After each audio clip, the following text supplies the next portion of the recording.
ধান্য পুষ্পে ভরা,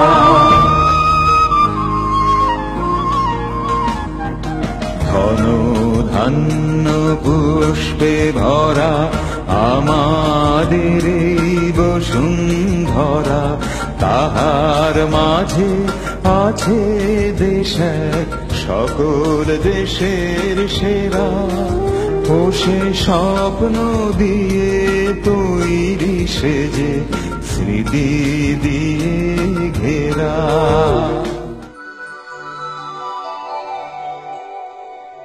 মানব সভ্যতা গড়ে উঠেছে নদীকে কেন্দ্র করে। নদীর তীরবর্তী জনপদে আবহমান কাল ধরে মুখরিত হয়ে এসেছে মানুষের জীবন। তাই নদীর সাথেই যেন বহমান মানুষের আনন্দ, বেদনা, মিলন, বিরহ, সংকট সকলই।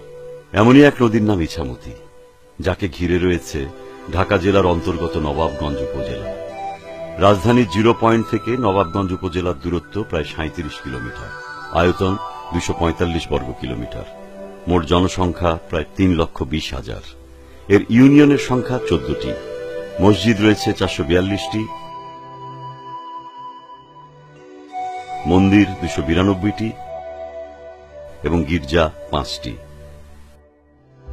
ইছামতি পাড়ের নবাবগঞ্জ বাংলা সাহিত্যের মহাকবি কায়কোবাদের জন্মস্থান, যার লেখা কবিতা আজও আমাদের হৃদয়ে ধ্বনিত হয়। কেউই শোনালো মোরে আজানের ধ্বনি, মর্মে মর্মে সেই সুর বাজিল কি সুমধুর। আকুল হইল প্রাণ, নাচিল ধমনী, কি মধুর আজানের ধ্বনি। এই জনপদে রয়েছে অগণিত প্রাচীন স্থাপত্য।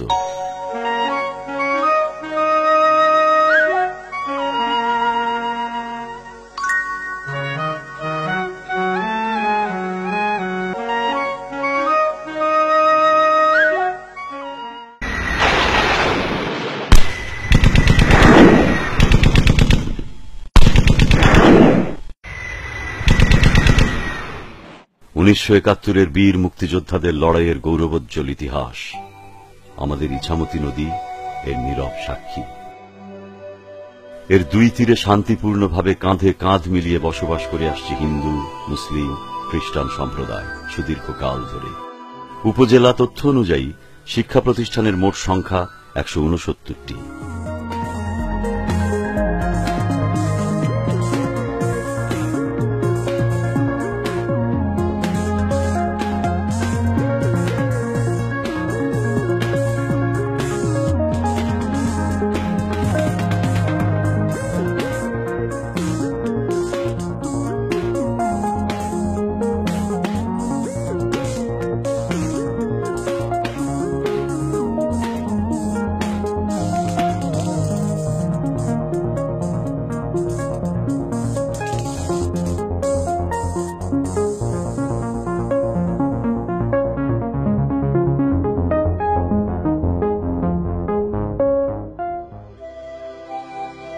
ইছামতি নদীর এক প্রান্তে পদ্মা নদী। নবাবগঞ্জ উপজেলার শিকারীপাড়া এবং জয়কৃষ্ণপুর ইউনিয়নের পশ্চিমের শেষ প্রান্ত থেকে শুরু করে পূর্বের শেষ অংশ পর্যন্ত নবাবগঞ্জের বুক চিরে ইছামতি নদী বহমান। আর তাই বলা যেতে পারে ইছামতি নদী নবাবগঞ্জের প্রাণ। আমরা সবাই জানি বাংলাদেশ একটি বদ্বীপ। নদী এদেশেরকে করেছে সুজলা, সুফলা, শস্য শ্যামলা। ঠিক তেমনি ইছামতি নদী নবাবগঞ্জের মাটিকেও করেছে উর্বর। এ নদীর সঠিক পানি প্রবাহের কারণেই নবাবগঞ্জের প্রাকৃতিক সৌন্দর্যের এক বিরল দৃশ্যপটের সৃষ্টি হয়েছিল, যা ঢাকার পার্শ্ববর্তী এক অনন্য পর্যটন কেন্দ্র হিসেবে রূপ নিতে পারত।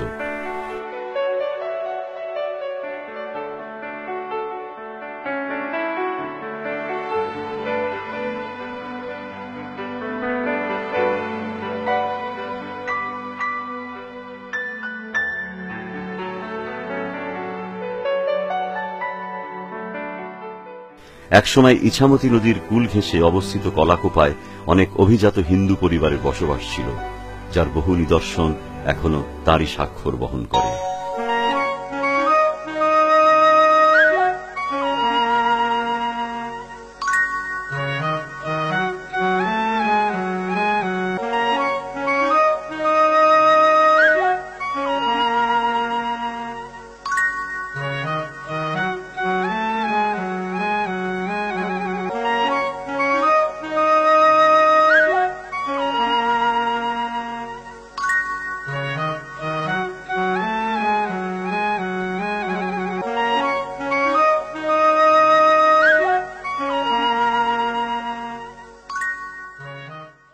বেশ কয়েক বছর আগেও ইছামতি নদী ছিল স্রোতস্বিনী এক নদীর নাম।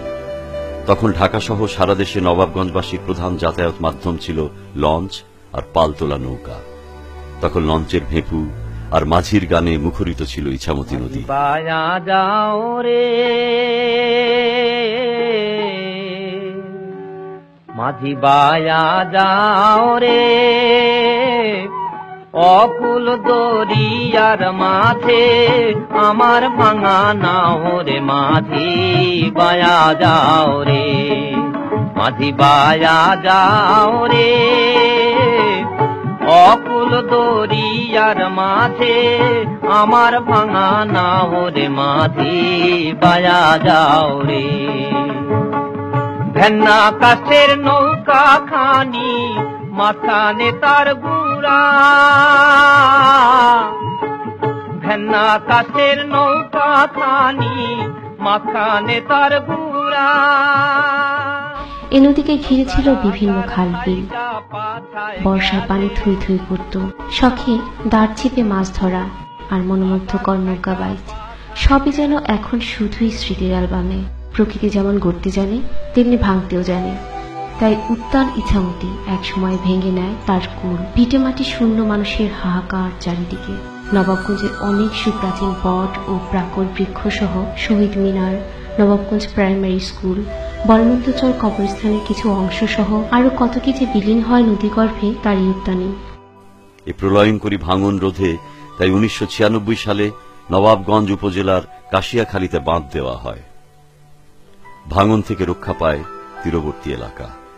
কর্তৃপক্ষ কেবল পানির গতি বন্ধ করার চিন্তা করেছিল তাৎক্ষণিকভাবে। হয়তো সুদূর প্রসারী একটি গুরুত্বপূর্ণ বিষয়ে নজর এড়িয়ে যায় কর্তৃপক্ষের, আর সেটি হল কাশিয়াখালী বাঁধ নির্মাণের সময় কোন সুইচ গেট তৈরি না করা। এখান তো নদীর মুভমেন্ট ছিল এখানে, এটা ব্লক করে দিচ্ছে। এখান থেকে শুরু হলো আপনার নবগঞ্জের এখান থেকে শুরু হয়ে বান্দারতে বেড়ে গেছে নদীটা। আমি বোধহয় নদীর মিডিলে সুইচ গেট করলে পরে সম্ভাবনা আছে নদী আবার এদিকে ধাই করার জন্য। আবার যদি ভালো হয় তাহলে পানিটা পরিষ্কার হয়ে রাখা সবসময়। হ্যাঁ, হালকা হালকা ছাড়লে পরে নতুন পানিটা পেতো, পলি সামান্য পলি পেতো এবং পানির অভাব হতো না। পানির পর্যাপ্ত পানি প্রয়োজন। সুইচ গেট হলে জনগণ উপকারী হবে। এখন তো মোটামুটি বদ্ধ পানি হয়ে গেছে, বদ্ধ পানি বিষাক্ত হয়ে গেছে। যদি নতুন কোনো পানি এখানে ফ্লো করতে পারতো, প্রবাহিত করতে পারতো, তাহলে নদীগুলো সচল হতো। মানুষের আমরা ব্যবসায়ী হিসাবে মালামাল আনতে পারতাম নদী দিয়ে, সুবিধা হতো।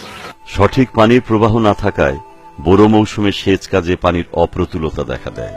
ফলে উৎপাদিত শাকসবজি এবং ফলমূল তার সঠিক স্বাদ, পুষ্টি ও খাদ্যগুণ হারায়। অন্যদিকে দূষিত পানির কারণে এলাকাবাসী ভূগর্ভস্থ পানির উপর অধিক নির্ভরশীল হওয়ায় পানির স্তর দিন দিন নিচে নেমে যাচ্ছে। একসময় ইছামতি নদীকে ঢাকার সবচেয়ে স্বচ্ছ পানির নদী বলা হতো, অথচ সচেতনতার অভাবে মৃত পশু পাখি,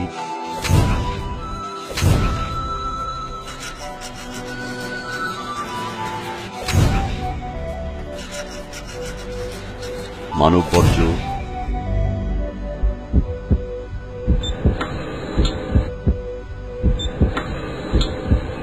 বাজার, হাসপাতাল, ক্লিনিক ও খামারের বর্জ্য এবং পলিথিন নদীতে ফেলে পানি দূষিত করা হচ্ছে। ফলে অত্র এলাকার মানুষ পরিবেশ দূষণের শিকার হয়ে নানাবিধ জটিল রোগে আক্রান্ত হচ্ছে প্রতিনিয়ত। নদীর প্রতি অযত্ন আর অবহেলার কারণে প্রাকৃতিকভাবে বেড়ে ওঠা কচুরিপানা নৌকা ও ট্রলার চলাচলের ক্ষেত্রে যেমন বিঘ্ন ঘটায়, তেমনি জনসাধারণের নিত্যদিনের পানি ব্যবহারের বেলায় প্রতিবন্ধকতার সৃষ্টির পাশাপাশি প্রাকৃতিক পরিবেশ ও জীববৈচিত্র্যের সুষ্ঠু প্রক্রিয়াও ব্যাহত হচ্ছে। তার উপর অবৈধ দখলদার মাটি ভরাট করে গড়ে তুলছে অট্টালিকা, ব্যবসায় মত্ত তারা, কিন্তু প্রকৃতির দিকে কারোই খেয়াল নেই। ইট ভাটার কালো ধোঁয়া দূষণ করছে নদী ও বায়ুকে। এই ইছামতির সাথে আমাদের নেই কোনো শত্রুতা, তারপরও নিষ্ঠুর আচরণে মেতে উঠেছি আমরা। প্রকৃতির সাথে মানুষের এই রূঢ় আচরণ প্রকৃতি কখনোই সইবে না, প্রতিশোধে মত্ত হবে একদিন। দূষিত হয়ে, মরা নদী হয়ে, দুর্গন্ধ ছড়িয়ে মারাত্মক আকার ধারণ করবে ঠিক পার্শ্ববর্তী নদী বুড়িগঙ্গার মতোই। আমরাই আমাদের এই আপন নদীকে ধীরে ধীরে বুড়িগঙ্গার মতো করুণ রূপে পরিণত করছি। নদী নাকি মায়ের মতন। বাংলাদেশকে বলা হয় নদীমাতৃক দেশ, অথচ এ মাটি আর মায়ের প্রতি কতটা দায়িত্ব পালন করছি আমরা। প্রাকৃতিক ভারসাম্য রক্ষায় নদীর বিরাট ভূমিকা ও অবদান রয়েছে। সাম্প্রতিক ইছামতি নদীর দূষণ, দখল ও পানি প্রবাহ নিয়ে এলাকাবাসীর মধ্যে চরম উৎকণ্ঠা সৃষ্টি হয়েছে।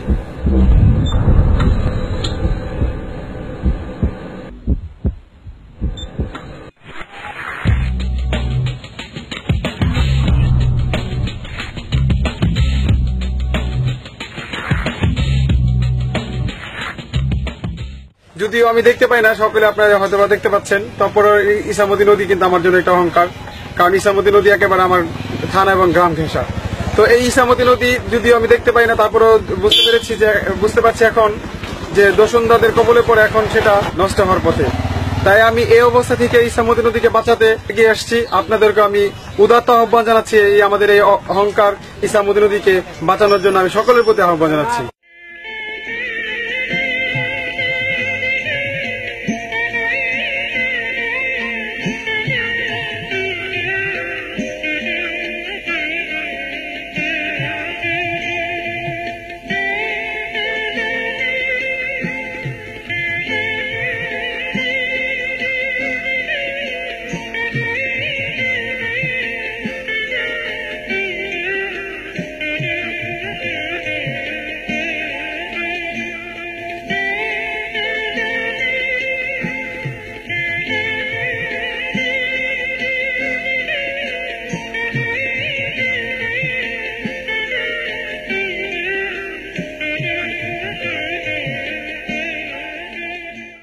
ইছামতি নদী যে প্রবাহ ছিল সৈয়দপুর, বাড়িখালী, চোরাইন, গালিমপুর হয়ে বাররা, নবাবগঞ্জ, মান্দোরা পর্যন্ত ইছামতি নদীটা এখন মরে গেছে বললেই চলে।